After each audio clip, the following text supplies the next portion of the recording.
It is the year 2025. We have AI that can write poetry, graphics cards that cost more than a used car, and game worlds so big you need a literal GPS to find your way across the street.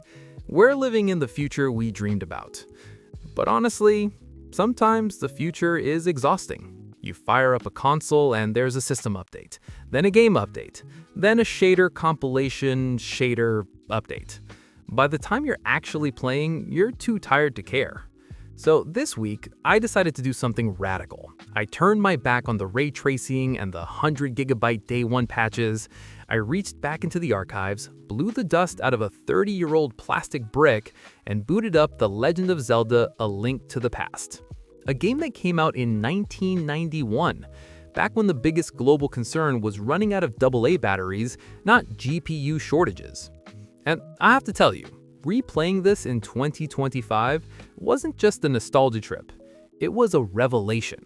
Today, we're talking about why this 16-bit masterpiece doesn't just hold up, it might actually be better than what we're playing today. The first thing that hits you is the confidence. Modern games are terrified you're going to get bored or confused. They front-load 20 minutes of cutscenes, unskippable dialogue, and press X to pay respects tutorials. In A Link to the Past, you wake up. It's raining. The music is ominous. Your uncle grabs a sword and says, "I'll be back by morning." He leaves, you follow him. That's it. That is the tutorial. There's no fairy shouting in your ear, no NPC asking you to collect 50 shiny feathers for immersion.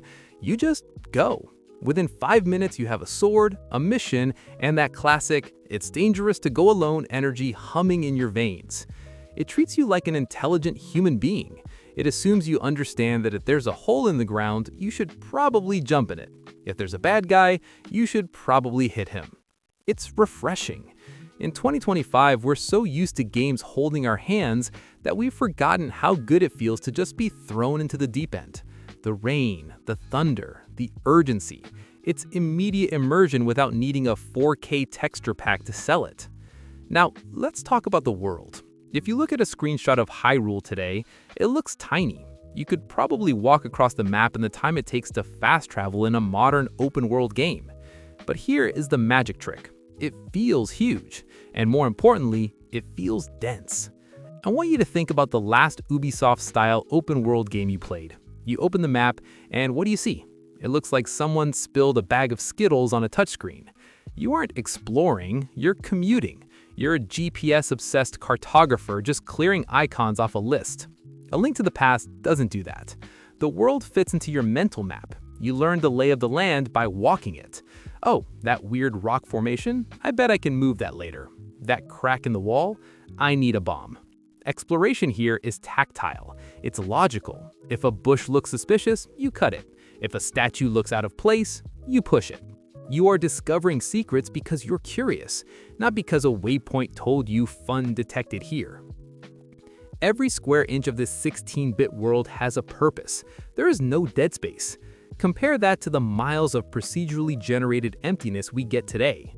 I take a small, handcrafted world over a massive empty one any day of the week. And as I was playing, I kept having this weird sense of déjà vu. And then it hit me. This game didn't just influence the Zelda franchise, it wrote the blueprint for basically everything we play today. Think about the structure. You start with a clear goal. Get 3 pendants. You do that, you feel like a hero, you get the Master Sword, and then, bam, major plot twist. You're thrown into the Dark World, and now you have 7 tougher dungeons.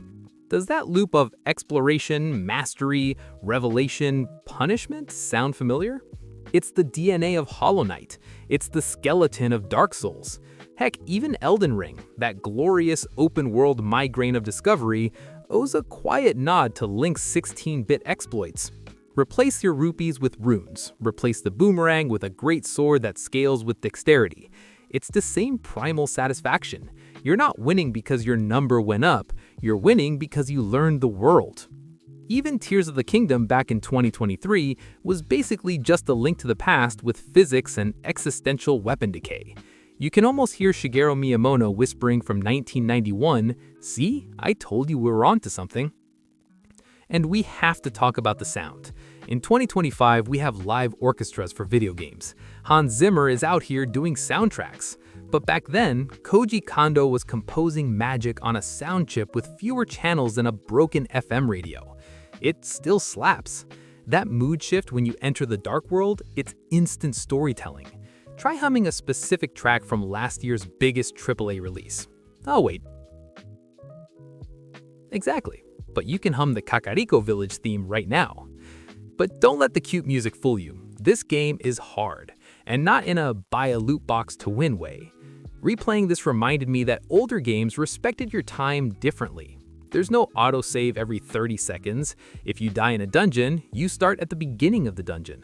If you die in the overworld, you start at your house, or the sanctuary. It demands you pay attention. It forces you to get better. When you finally figure out that block puzzle in the Ice Palace, or you finally beat Mothula, you feel like a genius. Not because the game gave you a hint, but because you earned it. It's the difference between fast food and a home-cooked meal. Sure, both fill you up, but one makes you feel good about yourself afterward. So why replay A Link to the Past in 2025? Because it feels rebellious. We live in an era where games demand your soul. They want you to log in daily, buy the battle pass, grind for the weekly skin, and worry about the roadmap for Season 4. A Link to the Past asks for none of that. It boots up in seconds. It delivers 15 to 20 hours of pure, focused adventure. No microtransactions, no always online requirement, just you, a boy in a green hat, and a world that needs saving. Whether you're a veteran hero of Hyrule who remembers the smell of the instruction booklet, or a newcomer raised on 4K textures and haptic feedback, do yourself a favor. Put down the live service grind. Fire up A Link to the Past. You might laugh at the pixels for the first 5 minutes, but give it an hour. By the time you lift that Master Sword, you'll realize you're not just replaying a game. You're revisiting the roots of why you fell in love with gaming in the first place. And if that's not worth a heart container, I don't know what is. Thanks for watching. Let me know in the comments, what's the one retro game you think holds up better than modern titles? I'll see you in the next one.